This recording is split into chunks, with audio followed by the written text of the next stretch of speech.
বিশ্বনবী পাগলের মতো একবার হাউজে কাউসারে যাবেন, একবার সিরাতে যাবেন, একবার পুলসিরাতের দিকে, একবার হাউজে কাউসারের দিকে পাগলের মতো দৌড়াতে থাকবেন। তার কোনো গুনাহগার উম্মত যাতে জাহান্নামে ঢুকে না যায়।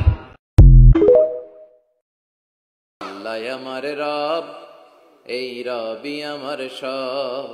আল্লাহ আমার রব, এই রবি আমার সব। দমে দমে তনু মনে তারি অনুভব। তোমার দুনিয়াতে আমি যেদিকে তাকাই, অথই নেয়ামতে ডুবে আছি সবাই। পাখ পাখালির গানে শুনি তসবিহ কলরব, তসবিহ কলরব। আল্লাহ আমার রব, এই রবি আমার সব। ঠিক কিনা? বিশ্বনবী পাগলের মতো একবার হাউজে কাউসারে যাবেন, একবার সিরাতে যাবেন, একবার পুলসিরাতের দিকে, একবার হাউজে কাউসারের দিকে পাগলের মতো দৌড়াতে থাকবেন। তার কোনো গুনাহগার উম্মত যাতে জাহান্নামে ঢুকে না যায়।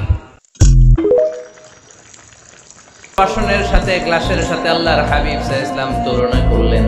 কাচের তৈজসপত্র, কাচের গ্লাস, কাচের প্লেট যেমনি আস্তে তুলতে হয়, আস্তে রাখতে হয়, নারীদের সাথে এরকম কোমল আচরণ করার আদেশ দিয়েছে কে? কাচের গ্লাস, তৈজসপত্র, জগ কিভাবে রাখেন আপনারা? খুব জোরে এরকম ধপাস করে নাকি?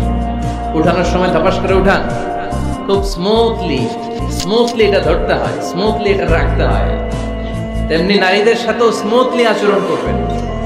নারীদেরকে যত আপনি কোমল মোলায়েম ভাষায় কথা বলতে পারবেন, তারা তত আপনার কথা